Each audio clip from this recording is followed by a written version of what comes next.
agradecer a organização do Youth LAC IGF por pelo espaço, porque não tem tantos espaços para falar de crianças e diversidade de gênero, já da infância, especialmente de onde eu venho, do Brasil.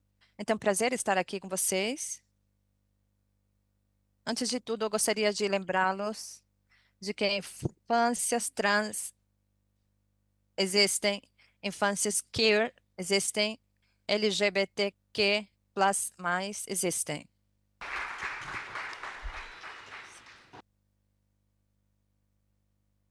E, embora não tenha tantos dados sobre infâncias queer, tem uns dados do México da Enquete Nacional sobre Diversidade Sexual e de Gênero de 2021. Diz que pelo menos 43,4% das pessoas que fizeram a enquete se identificaram como pessoas LGBTQ. Mas antes dos 7 anos de idade, nas suas primeiras infâncias, então manter essas infâncias queer invisibilizadas é contribuir para que elas continuem sofrendo violências intersetoriais, porque essas infâncias vivem sob o poder de duas estruturas, não somente o adultocentrismo, mas também a heteronormatividade.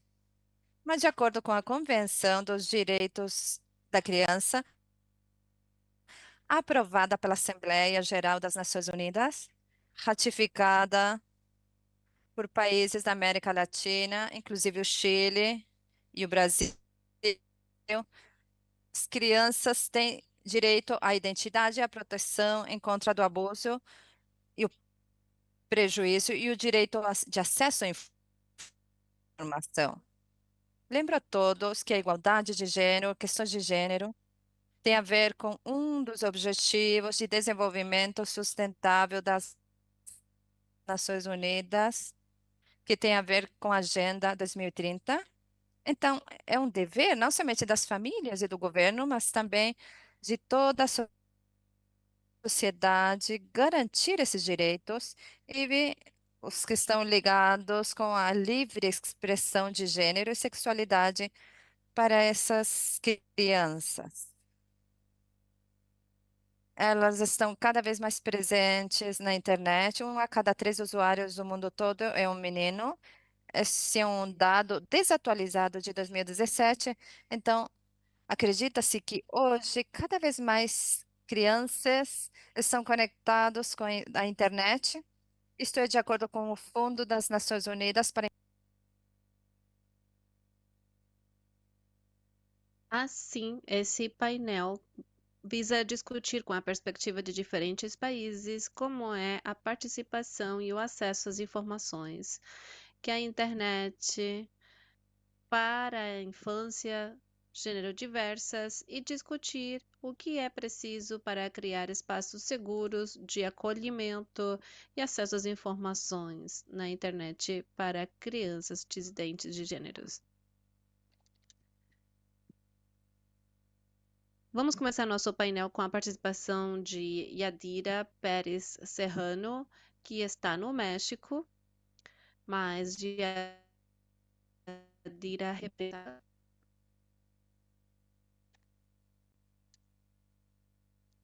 Ela é estudante em Ciência Política da Universidade de Guadalajara, México, tem mestrado em Desenvolvimento Social pela Faculdade Latino-Americana de Ciências Sociais, Flaxo da Cuba, licenciada em Sociologia na Universidade da Habana, em Cuba, e suas áreas são gênero, políticas sociais, educação integral da sexualidade, estrutura social e desigualdades, infâncias e juventudes. Faz parte da articulação juvenil dos Centros Karen Ruford Romero, da Comunidade Centro de Excelência IS+, na América Latina e Caribe, da articulação afrofeminista e da Cátedra Nelson Mandela. Muito obrigado, Yadira. Olá, Rodrigo, dá para me ouvir? Sim, estamos ouvindo bem. Tudo bem? Sim, pode iniciar. Muito obrigada, agradeço ao evento em especial, a você, Rodrigo, por me fazer parte desse painel. Eu agradeço, estou feliz em estar aqui com todas, todos e todes. E, bom, minha vez é para falar, para responder perguntas que Rodrigo fez num primeiro momento, como eu vejo a participação e acesso às informações na internet por parte de infâncias gênero diverso em Cuba. E uma outra pergunta era na minha opinião, o que é preciso para criar espaços seguros de acesso às informações para crianças gerodivers? Para dar um contexto a todos os participantes do evento no contexto de Cuba, não sei se isso está na apresentação, já foi compartilhada? Isso, então, podemos ir para o próximo slide.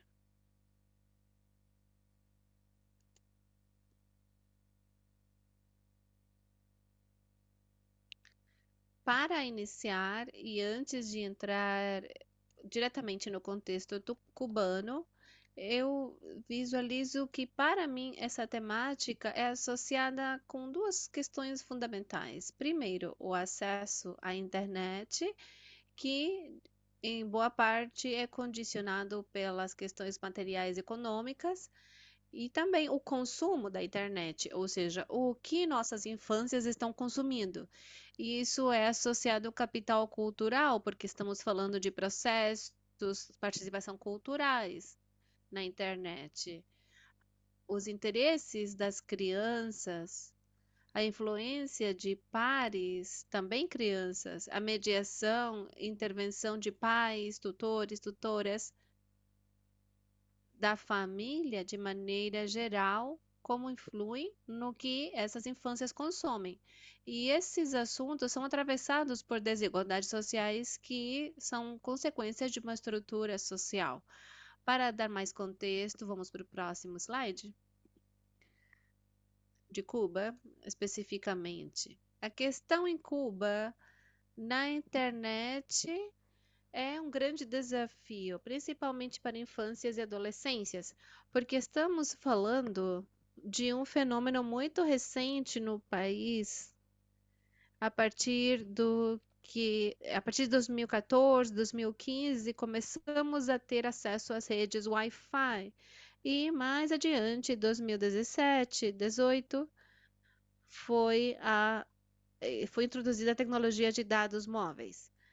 Eu queria dizer que, como Cuba é um país bloqueado, existe um bloqueio, um embargo do governo dos Estados Unidos em Cuba que coloca limitações em muitos âmbitos e, logicamente, o acesso à internet, às plataformas digitais é um dos problemas que nós temos no país. Então, esse acesso é muito recente e muito empobrecido. O país também atravessa uma crise econômica grave que tem sido reforçada como consequência da Covid-19 e por isso o acesso às tecnologias é muito desigual no país, principalmente se vê muito na capital, na Havana, onde tem mais acesso às novas tecnologias. Mesmo assim, elas experimentam de maneira desigual, o acesso é menor nas áreas rurais, mas isso não significa que a nossa infância não tem acesso à internet. Nós estamos vendo também, como o Rodrigo, o nosso moderador, falou no início, a Unicef, muitas organizações internacionais, em Cuba também, existe uma forte participação da Unicef, eles estão levantando dados de como cada vez as crianças estão tendo acesso a esses espaços virtuais, digitais, apesar da brecha digital, que é uma problemática. Queremos ter igualdade nesse acesso às informações e à internet.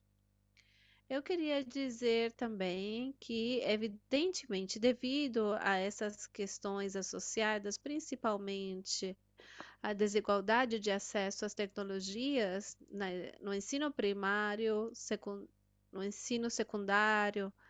Também existem brechas, instrumentos, ferramentas educativas nos espaços virtuais. Um exemplo foi na Covid-19, quando no confinamento começou a ter aula virtual, principalmente no ensino médio, via televisão.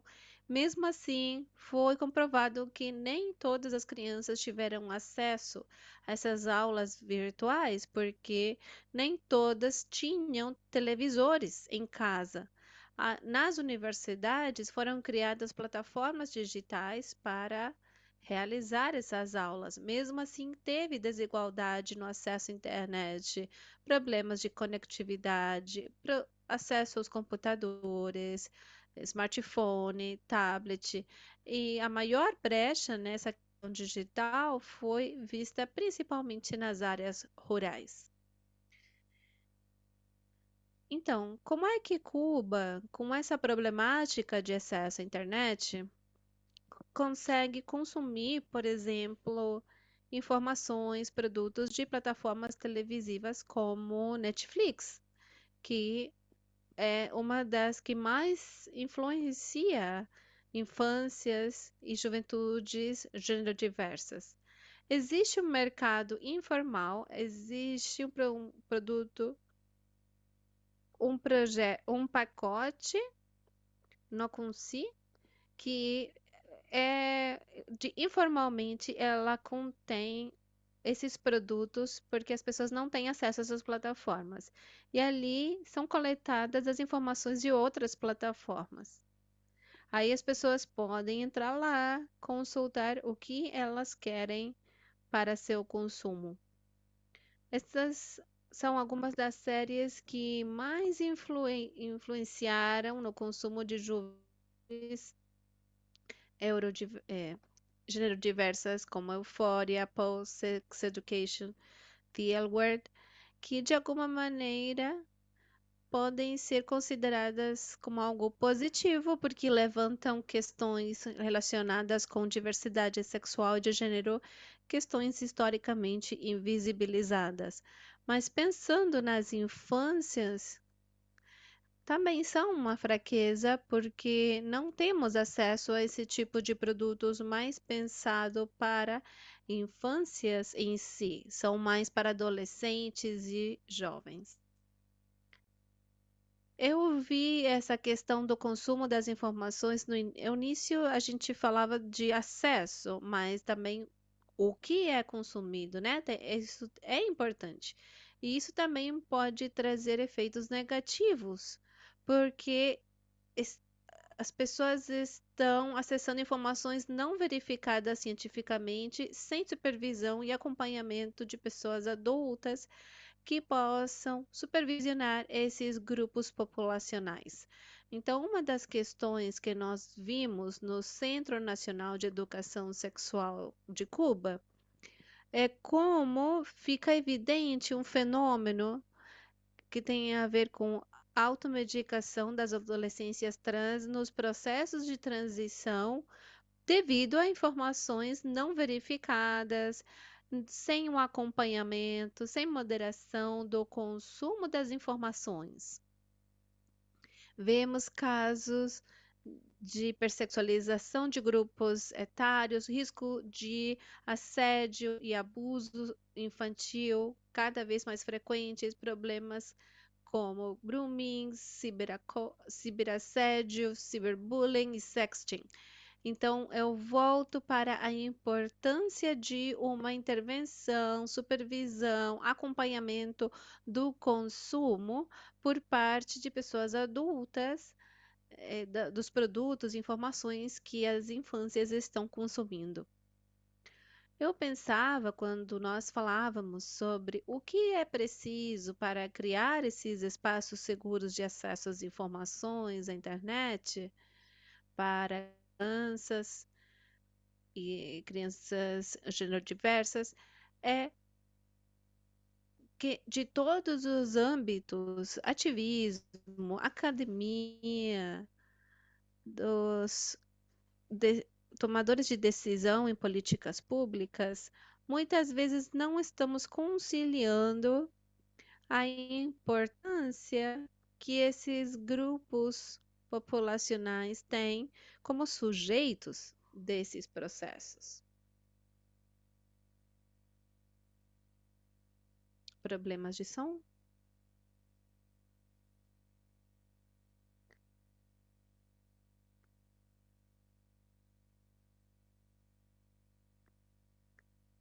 Processo de criação desses espaços seguros. Sim. Pode voltar para o outro slide?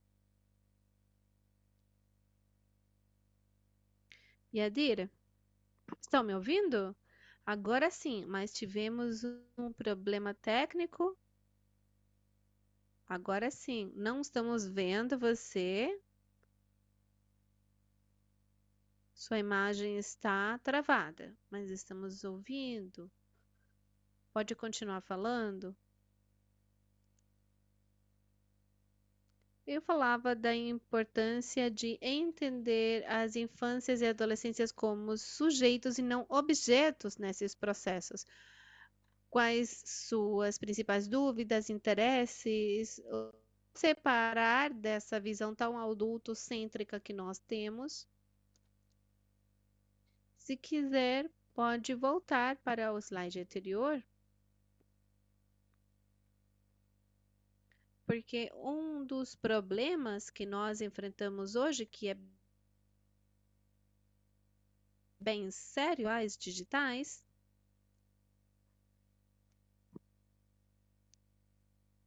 problemas de som.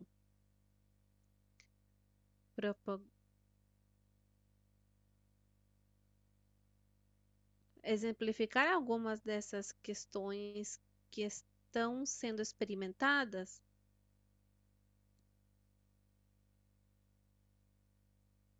Dá para ouvir?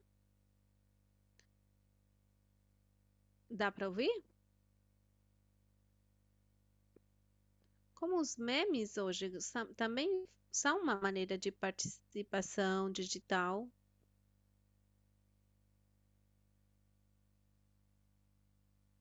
Nesses entornos homofóbicos, racistas, que até chegam a ser fascistas. É uma preocupação que nós enfrentamos e por isso que é importante ter uma consciência crítica nesses grupos populacionais. Não só como nós acompanhamos, supervisionamos esses grupos populacionais, o que eles consomem, mas também a importância da educação crítica nesse aspecto. Estamos falando de um acesso relacionado com alfabetização, cultura do uso responsável das informações da internet. Próximo.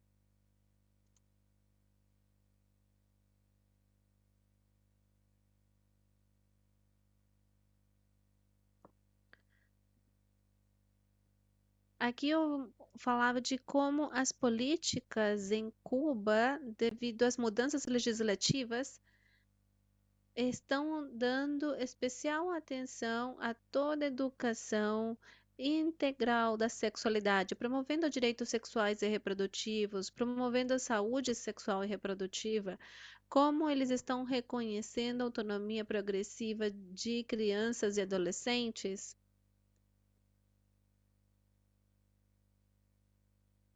Do interesse superior desses. Em Cuba, estão trabalhando na integração da política de educação, problemas de som. Yadira? Dá para ouvir? Desculpa. Nem todas as crianças. Nós falamos de acesso desigual às informações.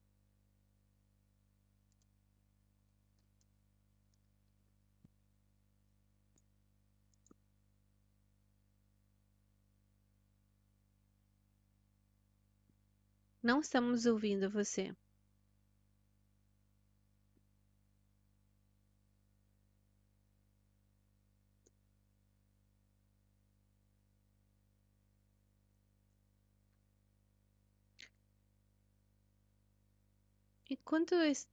Vamos tentar. Yadi está ouvindo? Sim, eu estou ouvindo. Você poderia continuar com sua fala, com a parte final da sua fala? Bom, isso era para dar um contexto, mas se quiserem, para a gente saber mais sobre as novas normativas em Cuba, como elas são feitas para promover a integração por meio da sexualidade, direitos, reconhecimento de sua autonomia progressiva e seu interesse superior. Mas acho que, como temos problemas de conexão, podemos ir para as conclusões.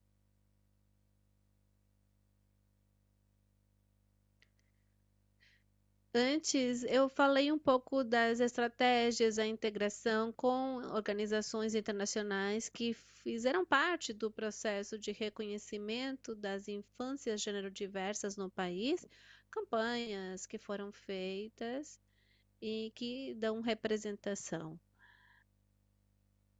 Então, indo para as conclusões, por questões de tempo e de conexão, eu acredito que é muito importante, como foi falado, incorporar as infâncias e adolescências nos processos de criação desses espaços. Usar os espaços que já existem com essas características, reforçar conteúdo sobre diversidade sexual e de gênero, que são temáticas que estão sendo invisibilizadas não só em Cuba, mas em todos os países da América Latina. Por exemplo, no nosso país, quando começou a nova Constituição, que levantava questões de matrimônio igualitário ou atualização do programa de educação de sexualidade nas escolas, houve múltiplas resistências, campanhas de grupos fundamentalistas religiosos. Mais do que fundamentalistas religiosos, eu chamaria de fundamentalistas políticos, porque a questão da sexualidade é uma questão bem política e nós temos que aproveitar o que nós temos, incorporar esses conteúdos, reforçá-los de maneiras entendíveis e atrativas para esses públicos, educar as infâncias como atores e atrizes críticos dos processos, pensar em espaços e produtos para todas as infâncias, em toda a sua diversidade, porque às vezes a gente foca e tenta homogeneizar os diferentes grupos populacionais, sabendo que nem todos têm os mesmos pontos de partida, promover referentes seguros e maneiras de se relacionar que sejam positivas, inclusivas e saudáveis. E eu pensava na promulgação de normas jurídicas que protejam a privacidade de dados e imagens desses grupos populacionais também. E volto para a importância de não só criar esses espaços, mas a importância de acompanhar no uso e acesso das informações por parte desses grupos. Muito obrigada. Yadira, por tu Obrigado, contribución. Jadira, Y pela sua ahora contribuição. invito a Julia Mendonça, A que Júlia Mendonça, que é advogada, tem mestrado em Direito pela Universidade Federal da Bahia, UFBA, Brasil. É professora de Direitos Digitais e Novas Tecnologias, pesquisadora titular de Data Privacy, Brasil, na área de plataformas e mercados. Trabalha em projetos relacionados com proteção infantil no entorno digital, inteligência artificial, regulação das competências e é pesquisadora de políticas de inteligência artificial no Centro de IA e Política Digital. Está nos ouvindo, Júlia? Olá, sim. Muito obrigado. Você tem 10 minutos. Perfeito, obrigado. Então, já vamos começar. Olá a todos, todas e todes. Sou Júlia Mendonça e gostaria unicamente de fazer a minha autodescrição. Sou uma mulher cis, latina, tenho cabelo preto, alto, ondulado. Estou usando uma blusa preta, estou usando óculos redondos negros no meu rosto. Também queria cumprimentar os meus colegas de Mega, os outros moderadores e o relator Arnaldo Santana, que me fez o convite. Antes de começar com o que nos interessa, gostaria de pedir desculpas pelo meu espanhol, mas estou tendo aulas.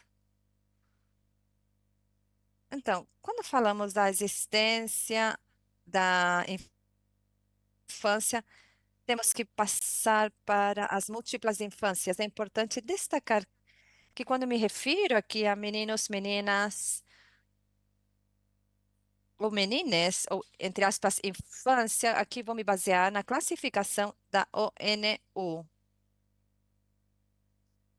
que considera infância todas as pessoas menores de 18 anos. Então, as experiências desse processo de desenvolvimento, especialmente dentro de um contexto digital, não devem fornecer uma percepção de homogeneização. O menino ou menina no sul global é diferente de ser um menino ou menina no norte global. Ser uma criança no contexto chileno, por exemplo, é diferente de ser uma criança no contexto brasileiro. Inclusive, dentro do mesmo país como o Brasil, ser menino no Nordeste do Brasil, de onde eu venho, é diferente de ser criança na região Sudeste, em São Paulo e Rio de Janeiro. Mas não se trata somente do local ou da região. Quando vamos adicionando marcadores de raça, gênero, sexualidade e identidade, a conversa precisa de cada vez mais um enfoque e cuidado específico. Tudo isso que acabei de dizer pode parecer algo óbvio, mas não é para muitas pessoas, inclusive para nós. Discutimos sobre os direitos digitais, costumamos dizer ter uma perspectiva muito focada em nós mesmos, esquecendo que as crianças também são sujeitos de direito, como qualquer adulto. Isto é, qualquer direito que nós tenhamos como adultos, como direito à liberdade de expressão, a expressão de gênero, sexualidade e identidade, ou outros direitos como a privacidade e a proteção dos dados pessoais. Também as crianças têm esse direito, da perspectiva de uma autonomia progressiva, acompanhando o seu desenvolvimento. Ok. Depois dessas considerações iniciais, gostaria de dirigir a discussão para alguns pontos relacionados com a minha área de pesquisa,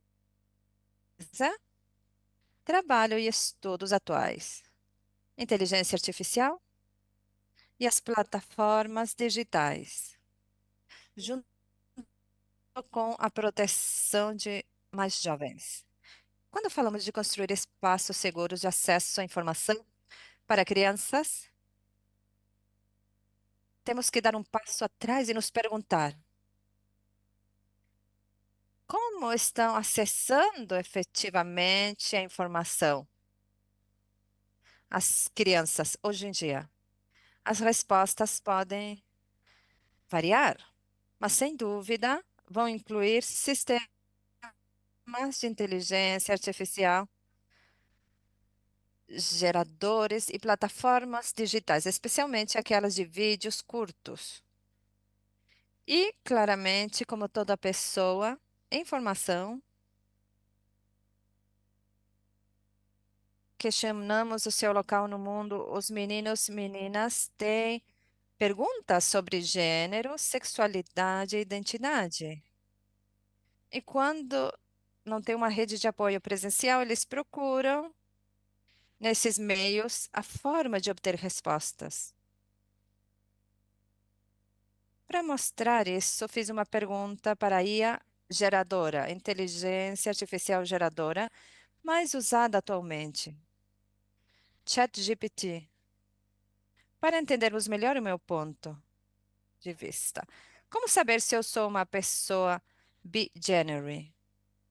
As respostas foram, em certa medida, razoáveis, mencionando temas de pertença, autoconsciência, fluidez de gênero, além de sugerir o aprendizado a partir de outras experiências similares. Contudo, não inclui exemplos mais específicos de pessoas e redes que falem do assunto na internet, nem uma linguagem adaptada para uma pessoa em fase de desenvolvimento.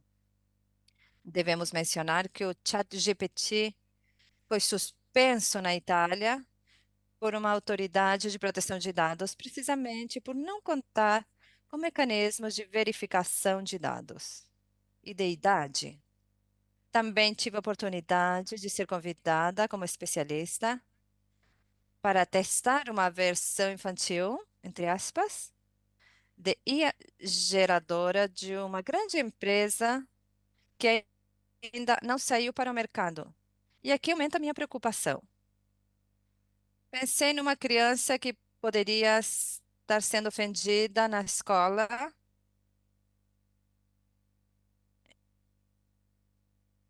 em termos não favoráveis. Perguntei para essa IA sobre meninos o que é um viado, um termo ofensivo para homens homossexuais com uma relação mais íntima, entre aspas, em relação ao gênero feminino. A resposta foi completamente evasiva. Aí a inteligência artificial não se sente confortável com esse assunto, não vai responder. Prefere mudar de assunto. Esse tipo de filtro específico que não tem uma análise de contexto pode negar uma informação que ajude a criança a entender o contexto de violência, discriminação e também autoconhecimento. A falta de contexto e a ciência de uma equipe multidisciplinar no desenvolvimento desses produtos podem conduzir para que as empresas não consigam garantir a proteção integral das crianças nos seus serviços e produtos. Queria destacar aqui que tanto nos sistemas de IA como em produtos e serviços digitais mais amplos, como as plataformas digitais, existem riscos sistêmicos, especialmente para meninas e meninos, especialmente para meninos e meninas queer dentro da comunidade LGBT, APN+. Isso quer dizer que as empresas devem agir de forma preventiva no reconhecimento desses riscos, reconhecer a sua existência e as suas especificidades. E não somente isso, também trabalhar para medir, avaliar e mitigar esses riscos reais ou potenciais. Para isso, precisamos que o debate sobre a proteção infantil esteja no centro das discussões sobre a regulação de plataformas, a regulação de novas tecnologias em geral. Mais especificamente, em relação à inteligência artificial, aí é indicado que, embora ainda não tenhamos certeza de quais serão os efeitos concretos do uso de IA no desenvolvimento dos mais jovens, quando falamos em termos de políticas e regulação da inteligência artificial em nível global, a proteção da infância não é estabelecida como um pilar central. Geralmente fica restrita sempre a um enfoque somente em estatutos. No contexto brasileiro, por exemplo,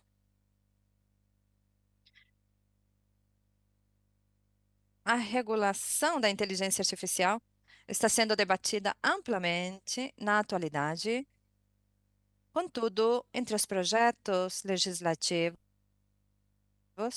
que pretendem discutir esse assunto, o único que faz abordagem do mesmo, colocando a proteção dos mais jovens como um dos seus pilares centrais, é a versão mais recente do projeto de lei 2338 de 2023.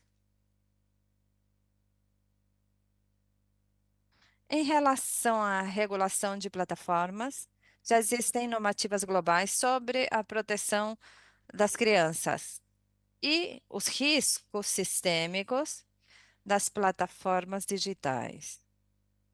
A observação geral número 25, ligada com a Convenção sobre os Direitos da Criança, indica que medidas preventivas dos Estados podem ser necessárias para evitar o uso prejudicial de aplicativos em ambientes digitais. É importante dizer, como mencionado por Digo, a Convenção dos Direitos da Criança, ela trata-se do tratado internacional mais ratificado no mundo todo. Portanto, é provável que todos os países aqui representados devam cumprir com seus alinhamentos, assim como as diretrizes dos seus comentários, como o comentário geral número 25, ou observação geral número 25 sobre a proteção da infância no ambiente digital. Desculpa, Júlia, não temos mais tempo. Perfeito. Mas muito obrigado pela sua importante contribuição. Agora vamos passar do Brasil para a Bolívia, porque aqui está o Luan Mendes, que é psicologista, coordenadora do Centro SOS Digital, que é uma equipe de acompanhamento e resposta para violências digitais na Fundação internetbolivia.org.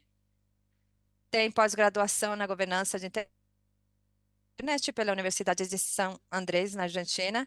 Pesquisa as brechas digitais de gênero e sua relação com outras desigualdades sociais e tem interesse nas intersecções de gênero com as tecnologias e a geração de políticas públicas que vão proteger os direitos digitais. Obrigado, Luan. Tem 10 minutos.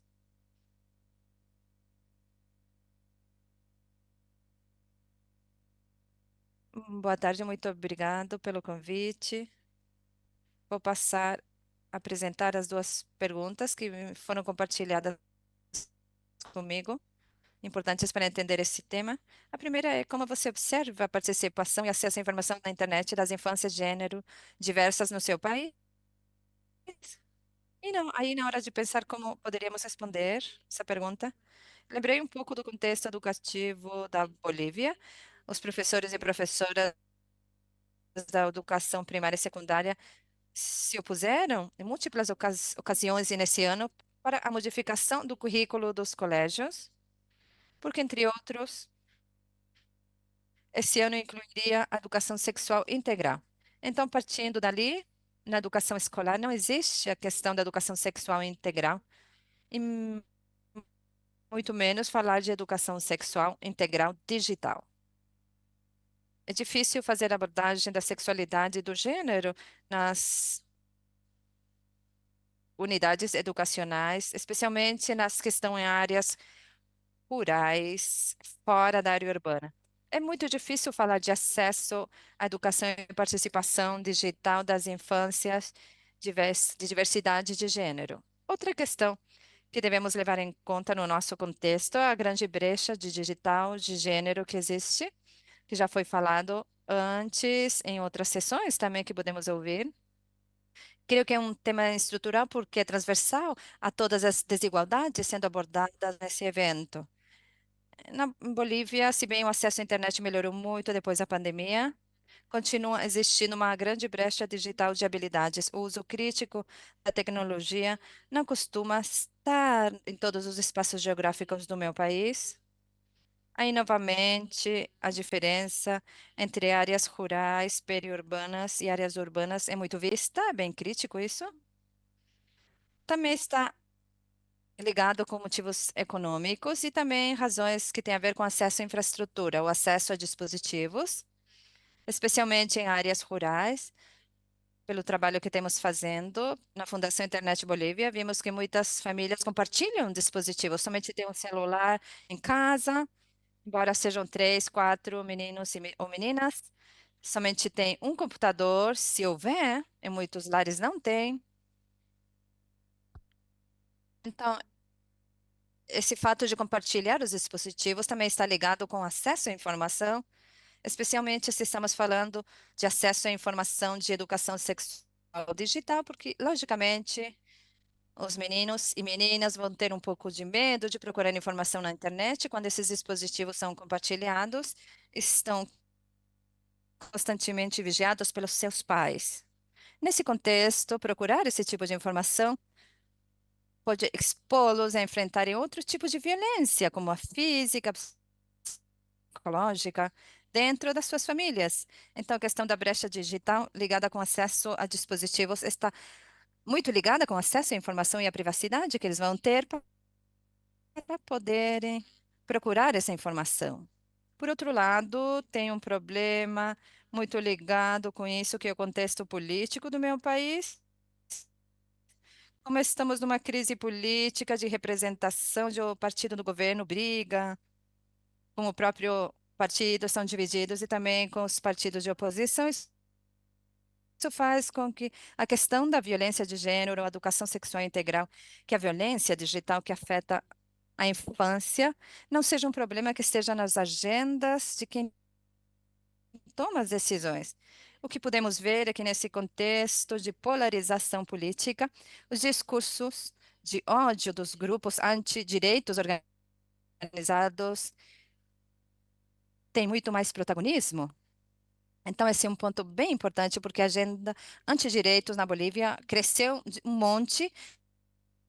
E se bem os espaços físicos, por exemplo, quando são convocados para mobilizações, não tem muita cobertura, muita resposta, por isso mesmo passaram para um âmbito digital, onde as plataformas e os algoritmos que decidem qual informação vai ter mais visibilidade fornecem muita mais importância aos conteúdos antidireitos, porque geram mais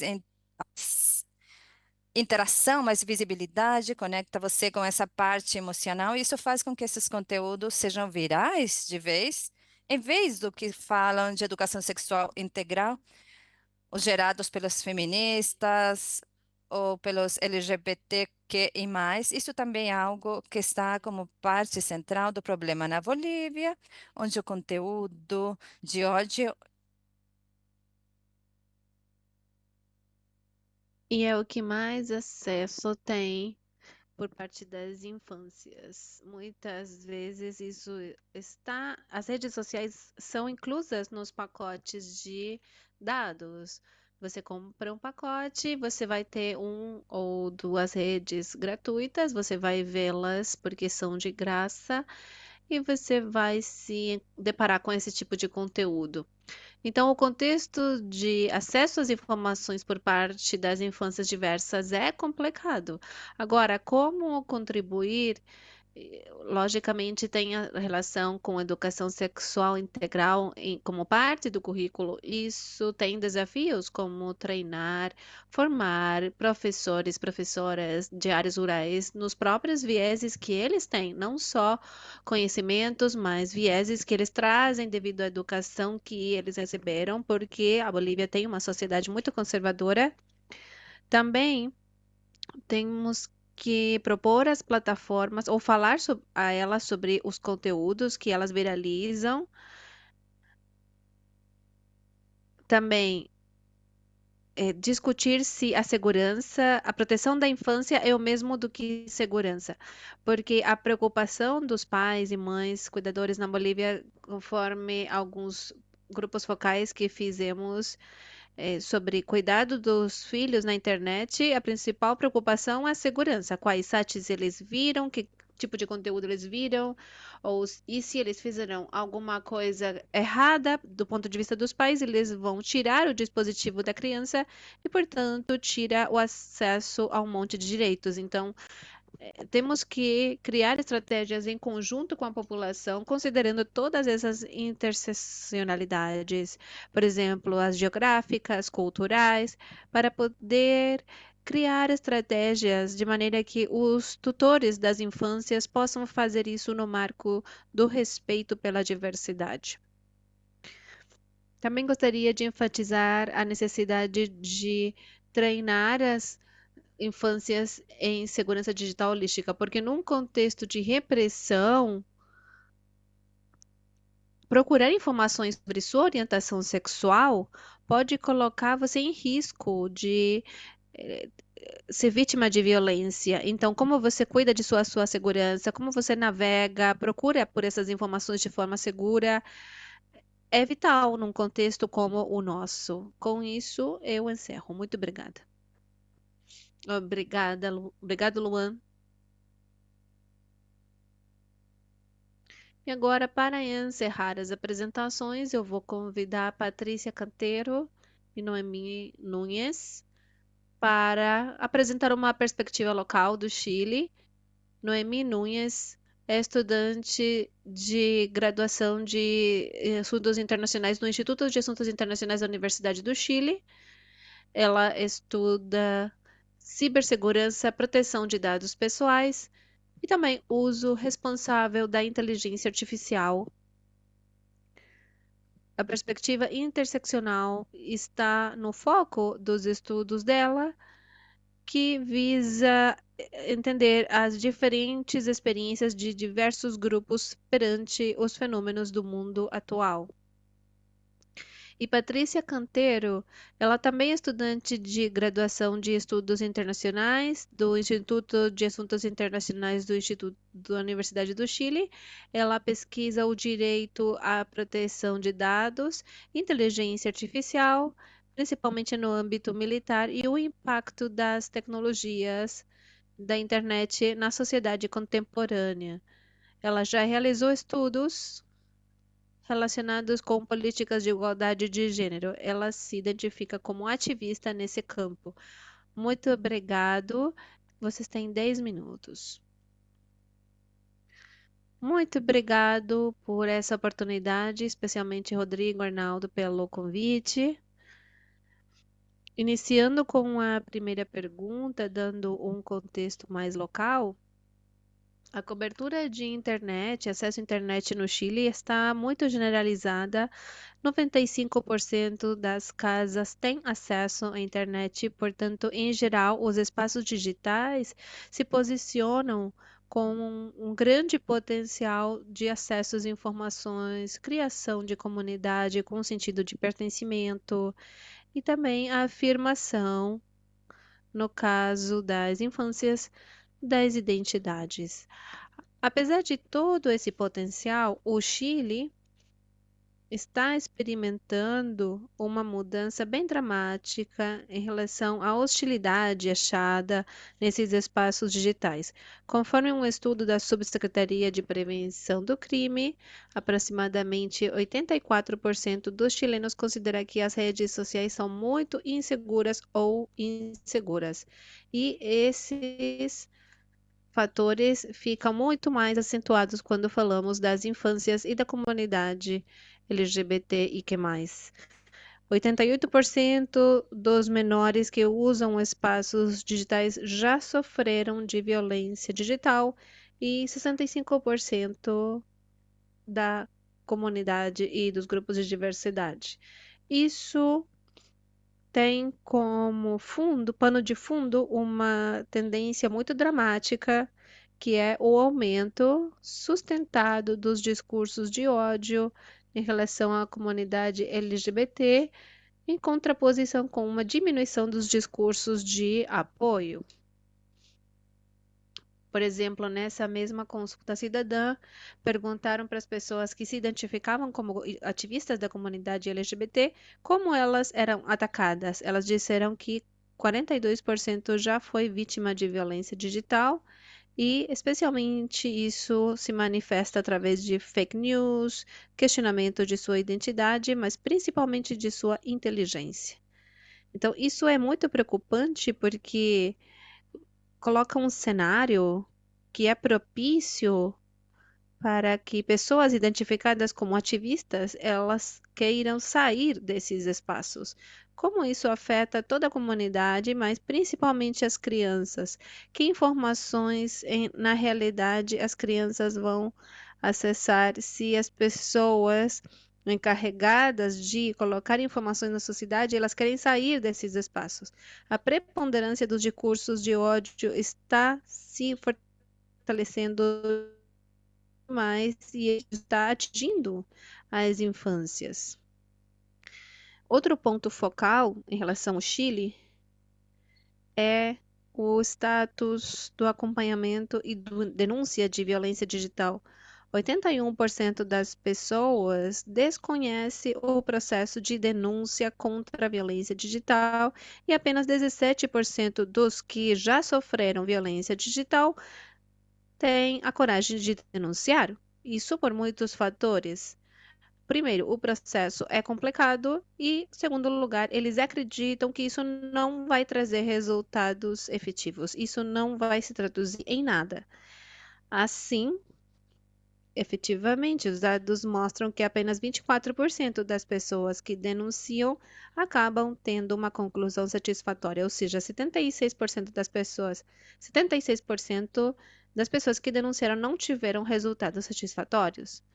Então, a falta de conhecimento, de apoio e seguimento das pessoas que fazem uma denúncia demonstra que existe uma cultura da impunidade dirigida às infâncias, pois são as crianças os principais sujeitos de violência digital.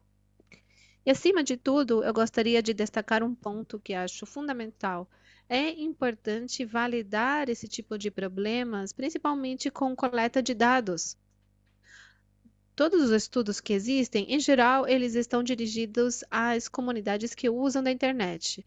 Alguns até mencionam, está focado em mulheres, pessoas da comunidade LGBT, e é identificado que eles são mais vítimas de violência, mas não existem pesquisas que detalhem como ocorre esse tipo de violência. E por não ter dados, parece que o problema também não existe. Então é importante o levantamento de dados existir para poder passar em direção a estratégias que fortaleçam esses espaços que deveriam ser de confiança, seguros, de acesso às informações, porque a internet acaba se posicionando, é mais um espaço público em que as infâncias estão se desenvolvendo. Olá, boa tarde. Para responder a segunda pergunta sobre sobre a necessidade de ter espaços seguros na internet para crianças gênero diversas, destacamos 5 pontos. Primeiro, a implementação de políticas que incluam de forma explícita as convenções internacionais, como a do direito das crianças, e também novos compromissos, como poderia ser os princípios de Yogyakarta, que, embora não tenha sido adotado oficialmente no Chile, está alinhado com os avanços do país nessa matéria. Os dois compromissos, de certa forma, envolvem que o Estado deve garantir direitos fundamentais das crianças e adolescentes e estabelece como a legislação internacional e de direitos humanos deve ser aplicada nas questões de orientação sexual e identidade de gênero, respectivamente. Portanto, são marcos chaves para avançar na promoção do acesso sem discriminação à internet e o acesso de menores. E aqui tem um segundo ponto, que é o nível legislativo. No Chile já teve avanços sobre proteção de dados, lei de proteção de dados, sancionada neste ano, que é um marco importante porque foram incluídas sanções para empresas que não protegem adequadamente os dados de menores. Mesmo assim, precisamos avançar em medidas adicionais, por exemplo, protocolos claros para combater o assédio quando tem usuários anônimos, por exemplo. Isso deveria fortalecer a supervisão em violência digital contra menores, com consequências reais para os infratores. E isso seria um espaço mais seguro para as crianças gênero-diversas que se sentiriam protegidas, mas nem tudo é legislativo. Tem que cobrir a parte cultural e educativa, uma educação com perspectiva de gênero, perspectiva de proteção, que incorpore esses conceitos nos programas educativos e sensibilizar as crianças sobre o uso seguro da internet. O Chile avançou com alguns programas, como Internet Segura, para capacitar adolescentes e professores sobre o uso das plataformas digitais, mas temos que levar isso para regiões menos atendidas. E aqui vem um ponto da descentralização das problemáticas para garantir que todos os atores tenham acesso às informações, porque nas grandes cidades, onde geralmente tem maior uso da internet, quem tem maior acesso ao uso desses programas de proteção da diversidade está mais concentrado nas grandes cidades, mas na ruralidade eles são mais limitados no acesso a esses recursos e, portanto, tem mais necessidade no no uso seguro das redes e da tecnologia. É preciso implantar programas adaptados à realidade local, que possa ser desenvolvido com as escolas, governos regionais, organizações da sociedade civil, que visem envolver a comunidade das crianças, famílias, por exemplo, redes de apoio para ter inclusão e respeito à infância gênero diversa em todos os cantos do país. O quarto ponto é fortalecer a colaboração entre o Estado e a sociedade civil. Atualmente no Chile tem várias organizações, Proteção Iguais, Amaranta, que colocam recursos, visibilizam a problemática de violência digital com aplicativos de coleta de dados, programas educativos para prevenção de violência digital. E nesse caso, o Estado deve se envolver mais ativamente com a sociedade civil, mas a responsabilidade do Estado não deve ser substituída, mas complementar com os avanços existentes, porque é o governo quem deve liderar o espaço digital seguro e não simplesmente deixar a responsabilidade na sociedade civil. E um último ponto é que no Chile nós amamos coletar dados e achamos que é importante coletar dados específicos para entender a magnitude do problema existente, ajustar as políticas de intersecção digital de maneira mais atualizada para melhor atender às necessidades desses grupos e orientar as ações do Estado para ações objetivas.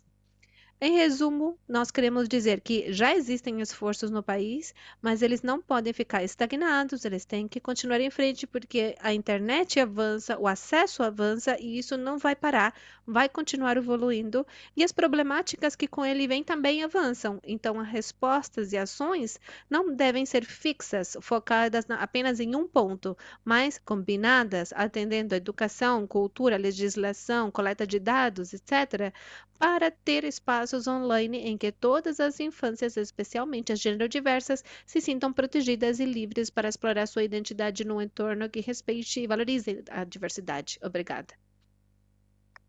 Obrigado, Patrícia, Noemi.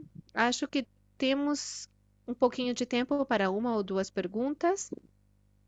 Não temos? Então, agradeço a todos e todas por nos ouvir. Muito obrigado, painel. Muito obrigado, palestrantes. E a toda a organização, Analdo, fez a relatoria e também minha irmã Ivana, que está fazendo a moderação virtual. Muito obrigado e vamos continuar lutando pela proteção das infâncias, inclusive as infâncias queer. Obrigado. Gente, só um ponto, não devemos, não é preciso dizer que vamos falar sobre isso depois. Estamos disponíveis, se vocês quiserem entrar em contato com as pessoas que estão apresentando virtualmente ou conosco aqui, Basta falar, a gente manda o contato, a gente pode falar depois, inclusive depois do evento. Muito obrigado. Isso, a gente vai continuar em contato.